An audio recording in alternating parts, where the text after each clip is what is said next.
Ολοκλήρωση οικοτουριστικού ξενοδοχείου στον Άγιο Φωκά Τίνου.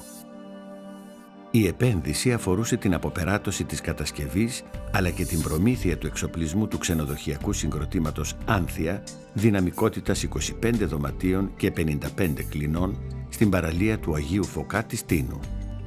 Η επιχείρηση προσφέρει στους πελάτες της οικοτουριστικές δραστηριότητες, προβάλλοντας τον πολιτισμό, το φυσικό περιβάλλον, τα έθιμα και τα παραδοσιακά τοπικά προϊόντα του νησιού. Ανέγερση τουριστικών κατοικιών και αγορά ξύλινου παραδοσιακού ιστιοφόρου. Πρόκειται για τη δημιουργία ενός ξενοδοχειακού συγκροτήματος που περιλαμβάνει επιπλωμένες κατοικίες 13 κλινών. Το κτίριο αποτελείται συνολικά από 5 κατοικίες. Παράλληλα, ναυπηγήθηκε ένα ξύλινο παραδοσιακό ιστιοφόρο 19 μέτρων τύπου ραντοψάθη για ημερήσιες εκδρομές σε περιοχές μη προσεγγίσιμες με αυτοκίνητο, όπως είναι οι Τριάδες, το Αμμουδαράκι, η Σπηλιά και άλλες. Ανέγερση επιπλωμένων διαμερισμάτων 3 αστέρων στην Πάχαινα της Μήλου. Το ξενοδοχείο αυτό της Μήλου αποτελείται συνολικά από 9 δίκλινα διαμερίσματα, ενώ παράλληλα η επιχείρηση προσφέρει στους πελάτες της οικοτουριστικές δραστηριότητες στις περιοχές Natura 2000 της Μήλου.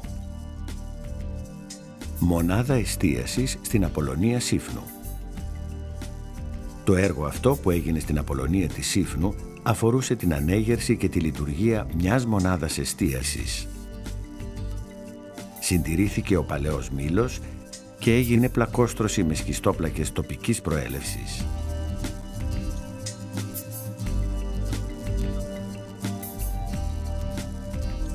Αγρόκτημα Μαρούλης στη Τζιά.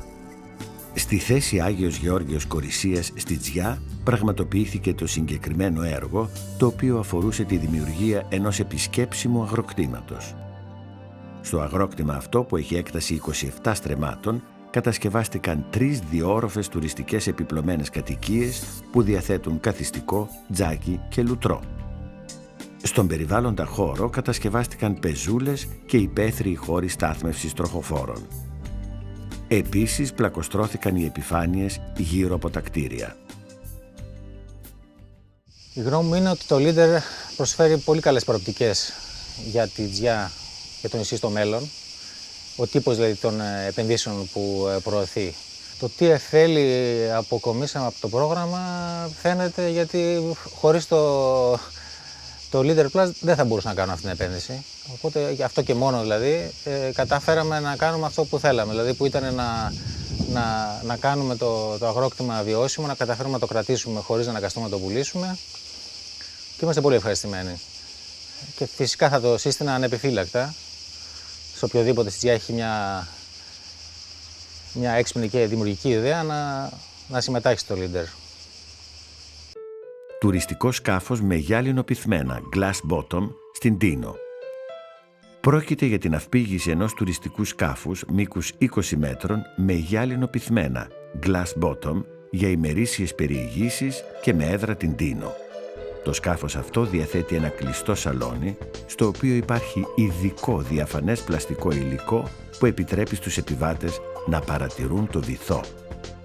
Στο ανώτερο κατάστρωμα βρίσκεται το πιλωτήριο του σκάφους, καθώς και τα χειριστήρια πλοήγησης και τα απαραίτητα όργανα ναυσιπλοείας. Βρισκόμαστε σε ένα glass bottom σκάφος, το οποίο είναι ένα έργο που έχει επιδοτηθεί από την Αναπτυξιακή Εταιρεία Κυκλάδων στο πρόγραμμα Leader Plus.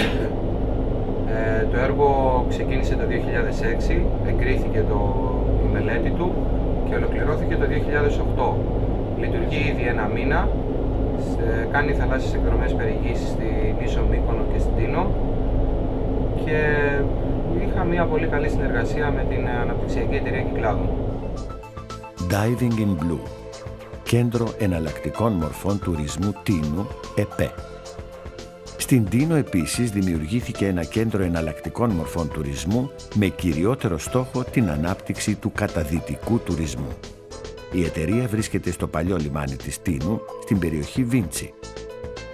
Το 2005, μαζί με το συνεταιρό μου, σκεφτόμασταν να ανοίξουμε ένα καταδυτικό κέντρο και μάθαμε ότι υπήρχε το Leader Plus και με τη βοήθεια του Leader Plus, εκεί που θα κάναμε ένα μικρό καταδυτικό κέντρο, το κάναμε ευρωπαϊκών προδιαγραφών. Για το συγκεκριμένο έργο αγοράστηκε καταδυτικός εξοπλισμός, καθώς και ένας υπερσύγχρονος αεροσυμπιεστής για την πλήρωση των φιαλών. Κέντρο δημιουργικής απασχόλησης στη Τζιά. Στο Μυλοπόταμο του Δήμου Κέας δημιουργήθηκε ένα παραδοσιακό καφενείο όπου δίνεται η δυνατότητα στους επισκέπτες να ασχοληθούν με δημιουργικά παιχνίδια, αλλά και να κάνουν χρήση του διαδικτύου, της βιβλιοθήκης, του αναγνωστηρίου και του χώρου αναψυχής. Ανακαίνιση παλαιού παραδοσιακού καφενείου στη Λαγκάδα της Αμοργού. Ο χώρος αυτός στην Αμοργό λειτουργούσε ως καφενείο για περίπου 100 χρόνια και μέχρι το 1992. Μάλιστα, τελευταίος ιδιοκτήτης ήταν ο παππούς του επενδυτή που ανακαίνισε το παραδοσιακό καφενείο.